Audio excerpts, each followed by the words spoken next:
Long life, now we feeling it again. Better hold tight, we on this ride that never ends, going all night. Can you feel this energy? This is where we're meant to be. So, my video for today is nagkukulay ako ng buhok ko. Kasi para malaman ninyo kung anong dahilan na bakit ako nagkulay. Dahil ako'y preparasyon na para makumpain ako. So, bago ko kaya ako ginawa nito. So, panoorin natin guys ang mga kasunod kong video kasi umiiyak kasi yung bata kanina. Magandang umaga sa inyong lahat. This is Beautician again. My video for today for updating na ngayon, April 9. So, magandang araw po sa inyong lahat. This is Beautician again. So, ngayon guys, nagtataka kayo kung bakit ganito itsura ko ngayon. By the way, April 9 ngayon. So, ito na yung pinakahihintay ko ngayon, guys. Bukas, may video for today para ito ay isang update ko para sa inyo. So, tomorrow, April 10, tomorrow. So, mayroon na akong tawag galing sa hospital. Pinagpapaprepara na ako para sa aking operasyon. So, bali Huwebes o operahan ako. So, ayan guys, lahat sa inyong lahat po, hinihingi ko ang dasal na may maging success, at pangalawa, walang iba pang problema sa katawan ko na kung ano man yung kakarapin ko sa araw na yon. So, ngayon pa lang pinapasalamatan ko lahat sa inyo, ang inyong tulong, lalo na sa mga nag-sponsor sa akin. Maraming salamat. Hindi ko nabanggitin. Alam na ninyo po kung sino kayo. So, patuloy po natin na patuloy po ako nagpapasalamat sa inyong lahat. So, ngayon, dahil ang pangit ako, dahil bukas papasok ako, i-confine na ako. Ginawa ko muna, nagkulay muna akong buhok kasi may lumabas na puti. Para naman hindi naman masyadong napakapangit ko tingnan. Kasi ilang araw din yun, or abutin pa ng 15 days bago uli tumubo. So, bago man lang ako para sa operasyon ko, nagkulay na ako para wala gaanong puti na lumabas. So, huwag kayo mag-alala guys, kasi organic itong ginamit ko na pangkulay. Hindi ito organic siya from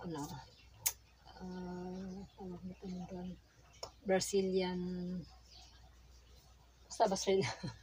basta galing sa sa kinukuhanan namin. Kaya malakas ang loob ko na gagamitin ko ito.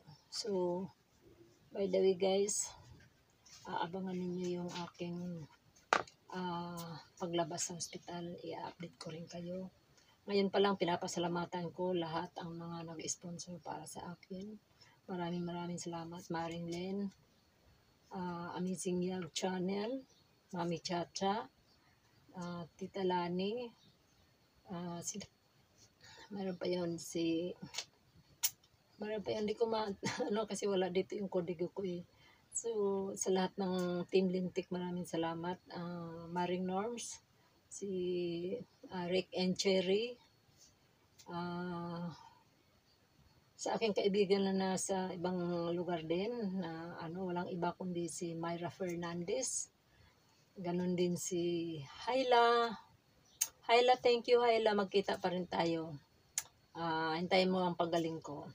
Lulusubin kita dyan sa inyo. Sa lahat ng mga nag-sponsor, Sir Jamix, thank you Sir Jamix. Maraming salamat Sir Jamix. Mayroon pa itong mga Ma'am Myra Maluto, si Marian Chua. Ayan, mga isa rin yan si marami hindi ko kaya sa ngayon pala nagpapasalamat ako sa inyo lahat, sa inyong suporta. Muli hinihiling ko ang inyong support naman sa panalangin. Nawa patuloy na maging maayos na ang lahat para makakapagtrabaho na ako, dahil ang hirap na walang trabaho. Just me. Nangayayat lang ako, nag-iisip ako dahil wala akong alam kung ano magiging kasunod pa nito. Pero tiwala lang ako sa Diyos dahil alam ko Hindi ako pababayaan ng Diyos. Nandyan lagi. Nakasubaybay sa akin kung ano man yung mga dinadanas ko ngayon. Pero gano'n lang talaga. Mayroon tayong pagsubok sa buhay. Kanya-kanya lang ang pagsubok sa atin. So, sa oras na to, magpapaganda muna ako dahil para pagdating ng oras na naandun na ako, prepare na ako na hindi, ano tawag noon, hindi kaagad ako magkaroon ng mga white hair para naman ang iyong beautician ay magiging ano pa rin, hindi pa rin napapabayaan yung sarili. Kaya hinangad ako na to para bago ako i-confine, wala na akong white hair. So ayan, maraming salamat sa inyong panonood. Kunting update ko lang ito. Thank you. Patuloy tayo na magmahalan sa bawat isa. Tapos na yung total eclipse. Tapos na yung total eclipse. So ayun guys, maraming salamat sa inyong lahat, sa inyong walang sawang panonood. Doon sa anak ko na sa malayo, maraming salamat din sa suporta mo, Reggie. Thank you. Sa mga nananalangin, yung mga basher natin dyan, wag na lang natin gawin na ipapanalangin pa natin yung hindi lang naman sa ibang tao mayroon akong basher, kahit sa mga sarili ko rin kamag-anak mayroon din yung basher. Kasi alam mo naman yung tao, pag ang tao alam mo na makikita nila na mayroon hinihila ka pababa, ganun lang yun. Walang magandang komento sa'yo kundi hihilahin ka pababa. Guys, hindi yan maitim ang kilikili ko guys, sana lang yan kasi madilim. Baka sabihin ninyo na ang itim ng kilikili ko. So patuloy muna ako na magpapaganda ngayon guys. Hintayin nyo na lang yung aking pagbabalik sa awa ng Diyos. In God's will. Thank you sa inyong lahat. Maraming salamat. At andito ako ngayon. Aking inaasikaso yung sarili ko.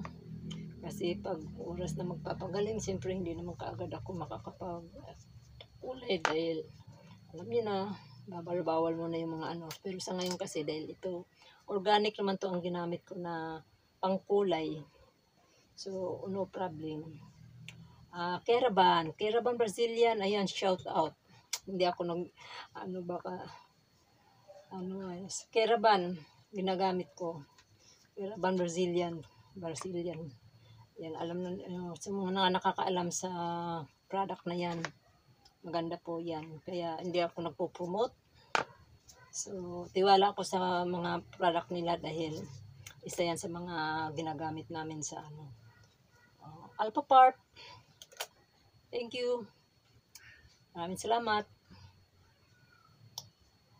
Sa pag maayos na ang lahat, magkaroon ako ng marami pang blessing na dumating. Sa mga nag-sponsor, maraming salamat. Pabiro lang po to. Kung sino pang gusto pang mag-sponsor sa akin habang ako'y nagpapagaling, dahil siyempre alam naman ninyo na ako ay wala akong trabaho. Bukas pa po ang aking GCash sa gusto pong mag-sponsor sa akin habang ako'y nagpapagaling. Alam ko naman meron talagang tao na hindi ako mahihiyang sasabihin ko kaysa man na magnakaw ako. Di ba mga guys? Mas maganda na yung nagsasabi tayo ng tapat kaysa naman yung nagsisinungaling tayo kunyari pagkatapos yun pala pala. So ayan, sinasabi ko na ang totoo. Kung sino pang gustong tumulong, bukas ang aking bulsa. Bukas na.